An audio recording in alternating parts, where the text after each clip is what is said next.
The Summer of the Beautiful White Horse. Class 11, Chapter 1, Snapshots.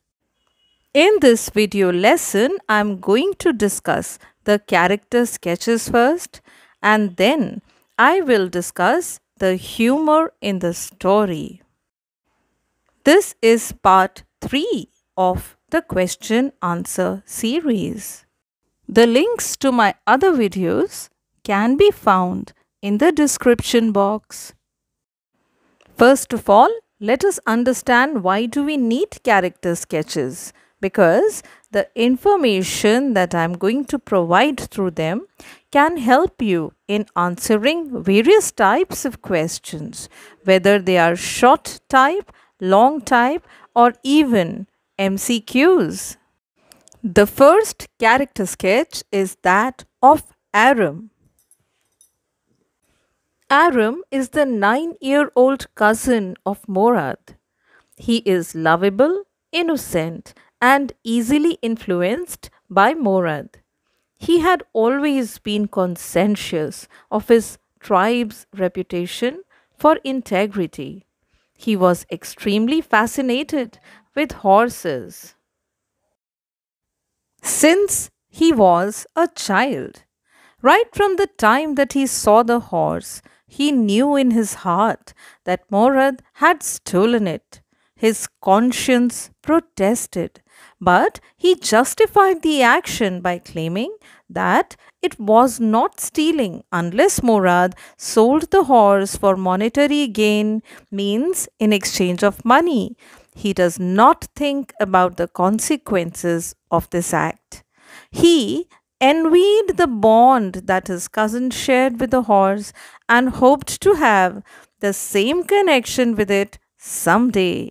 He found a way to keep the horse even after discovering that John Byro was the owner, but later decided to return it, keeping in mind his family values and traditions. Since the story unfolds from a child's perspective, that is, point of view, and innocence, honesty, and unbiased quality is added to the narration. The second character sketch is that of Morad. Morad is considered to be crazy and a direct descendant of Uncle Khusro.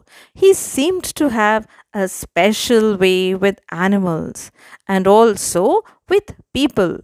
He is empathetic towards them and could make them feel calm and safe. He expresses the desire to enjoy life when he steals the beautiful white horse to ride. Due to his instinctive nature, he was able to understand animals and could connect with them in a special way. An example of his fond affection is when he puts his arms around the horse, presses his nose into its nose, and pats it.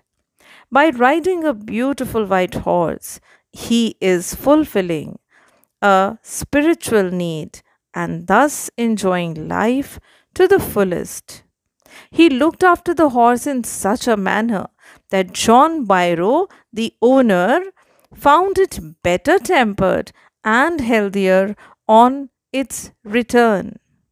Morad is fascinated with horses and is not beyond bending the rules to get whatever he wants. Perhaps he chooses not to tell Aram that he stole the horse because he wanted to save his cousin from the trouble of telling lies. Morad is a free-spirited child of nature who follows his heart and enjoys being alive.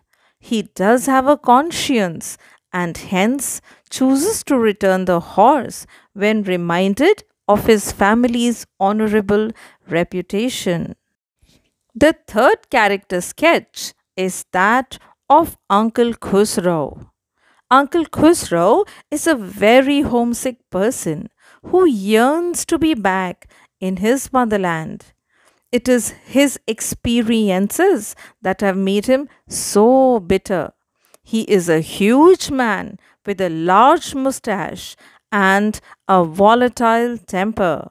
Means he loses his temper very fast. He seems to be similar to Morad in spirit. After leaving Armenia, that is his own hometown, forcibly, Khusro feels as if his true home and a part of his identity have been stripped away, have been taken away. This leads to a lack of belongingness to the new land of Central Valley, California, where the Armenians had settled. His sense of frustrated anger, losing his home and motherland, is so terrible that losing anything else does not matter to him.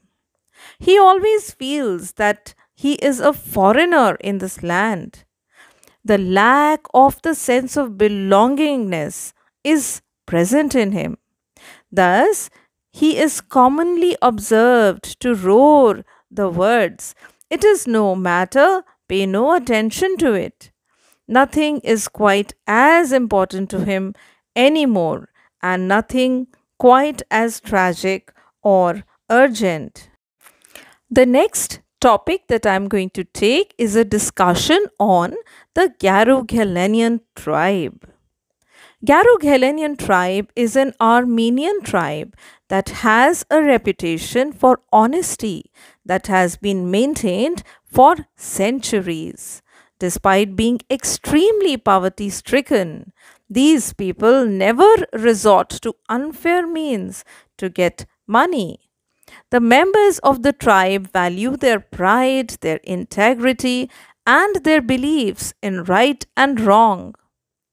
For 11 centuries, their name has been synonymous with honesty. It is this reputation that leads John Byro to believe that the horse he was seeing must be a twin of his own horse. They admit that they have no money at all and get mystified over the way in which they are able to arrange for food for themselves. In fact, they have accepted their being poor to such an extent that they are able to laugh over it, crack jokes about it, and that is why they term it as comical poverty. Their response to material possessions is that they are valueless without the enjoyment of life. So, one might as well keep calm and continue enjoying life. Their unique perspective of the world serves to develop the theme concerning the perception of right and wrong. Like Aram's cousin Morad, they also enjoy being alive most of all. This story makes use of some subtle humor.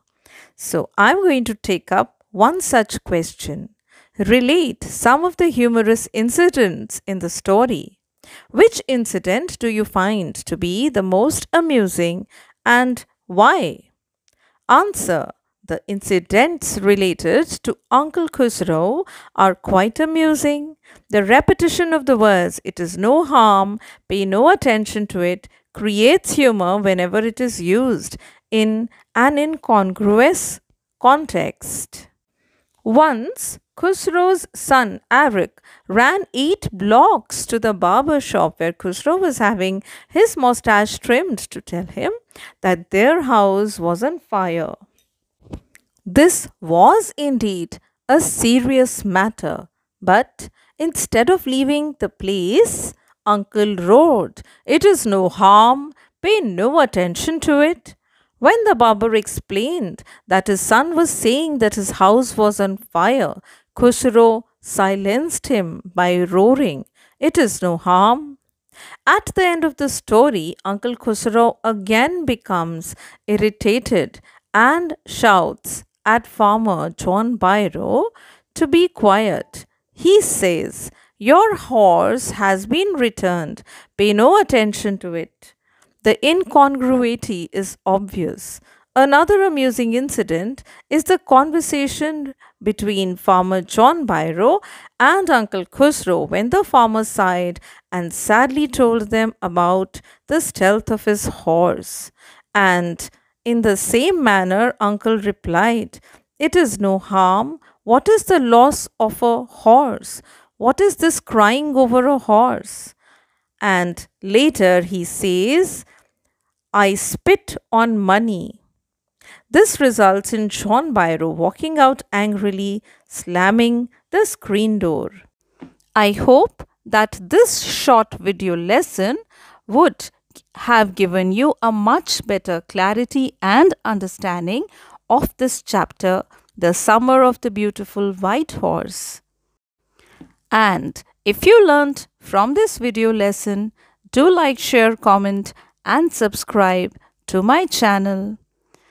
If you have doubts, you can ask me through the comments box.